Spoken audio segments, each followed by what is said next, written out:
ஸ்திரம் என்றால் நிதானம், பொறுமை, நம்பிக்கை, நேர்மை என்று அர்த்தம். ஆக ஸ்திர ராசியில் விளங்கக்கூடிய செவ்வாய் பகவான், ஏற்கனவே செவ்வாய் பகவான் என்றாலே வீரத்துக்கு சொந்தக்காரர், தைரியத்துக்கு சொந்தக்காரர், கணீர் என்ற குரலுக்கு சொந்தக்காரர். ஆக இவர் சொல்லக்கூடிய விஷயத்தை அதிகாரமா சொல்வதால் பிறருக்கு தவறாக தோணலாம். தங்கமா இருந்தாலும் உரசி பார்த்தா தான் அதோட மதிப்பு தெரியும் என்பது போல இந்த விருச்சிக ராசி விருச்சிக லக்னத்தில் பிறந்த ஆணுக்கும் பெண்ணுக்கும் இந்த தங்கத்தை அடிக்கடி மற்றவர்கள் உரசி பார்ப்பார்கள். ஆனாலும் அதற்கெல்லாம் அஞ்ச மாட்டார்கள். இந்த விருச்சிக ராசி விருச்சிக லக்னத்தில் பிறந்த ஆணும் சரி பெண்ணும் சரி.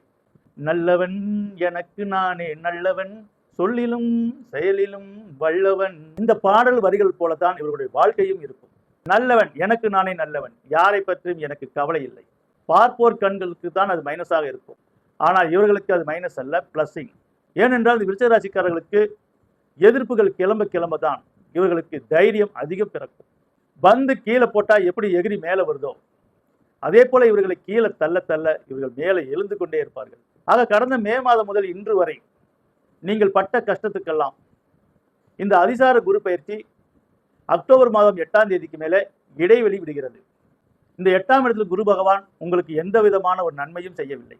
உங்களுடைய 5ஆம் இடத்தில் சனி பகவான் சஞ்சாரம் செய்து கொண்டிருக்கிறார். உங்களுடைய 4ஆம் இடத்தில் ராகு பகவான் சஞ்சாரம் செய்து கொண்டிருக்கிறார். ஆக சுக வாழ்க்கையில் உங்களுக்கு மிகப்பெரிய ஒரு களங்கம் ஏற்பட்டிருக்கும்.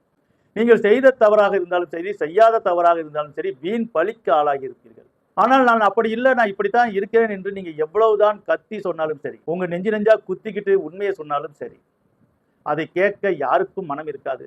ஏன், உங்க கூடவே வாழக்கூடிய உங்க மனைவி கூட அதை கேட்க மாட்டாங்க. நீங்க பெத்த பிள்ளைங்க கூட உங்களுடைய உண்மையை அவங்க புரிந்து கொள்ள மாட்டார்கள். திருமண வாழ்க்கையில் இருப்பவர்களுக்கு இவ்வளவு பெரிய சங்கடங்களும் நிம்மதியற்ற சூழ்நிலைகளும் நடந்து கொண்டிருக்கும். அதே போல படிக்கும் மாணவர்களுக்கு மிகப்பெரிய மறதி ஏற்பட்டு கொண்டிருக்கும். இந்த டைமில் பரீட்சையை சந்தித்துக் கொண்டிருப்பவர்களுக்கு உங்களுடைய பேனா பேப்பரை கூட நீங்க மறந்து போகக்கூடிய நிலைகள் ஏற்படும். அங்க அட்டன் பண்ணும் போது அங்க போனதுக்கு அப்புறம் தான் அங்க அரேஞ்ச் பண்ணுவீங்க. ஏனென்றால் அவ்வளவு டென்ஷன், டிப்ரெஷன் ஆகி கொண்டிருக்கும். நடப்பதெல்லாம் நலமே என்று சொல்லுக்கு இல்லாமல் நடப்பதெல்லாம் டிஸ்டர்ப் என்றே இருக்கும். அப்படி இருந்தும் நீங்க திறமையாக படித்து முன்னுக்கு வந்து விடுவீர்கள். அதை பற்றி கவலைப்படாதீர்கள். விருச்சிக ராசி லக்னத்தில் பிறந்த வாலிபர்களுக்கு காதலில் திடீர் மோதல்கள் ஏற்பட்டிருக்கும், மனக்கசப்பு ஏற்பட்டிருக்கும், எப்ப பார்த்தாலும் வாக்குவாதமாகவே இருந்திருக்கும். இந்த மே மாதத்துக்கு மேல் கொஞ்சம் சந்தோஷமா இருக்கலாம் என்று தன்னுடைய லவரிடம் கொஞ்சம் பேசலாம் என்று நீங்கள் நினைத்திருந்தால் ஆரம்பத்தில் தொடங்கும் போது லவ்வா தான் போகும். பேசி முடித்து வைக்கும் போது மிகப்பெரிய மனச்சங்கடமா தான் நீங்க அந்த போனை வைக்க வேண்டிய நிலை ஏற்படும். ஏனென்றால் நீங்க சொல்லுகிற சொல்லுக்கு அங்க எதிலிருந்து வர சொல்லு நெகட்டிவாகவே இருக்கும்.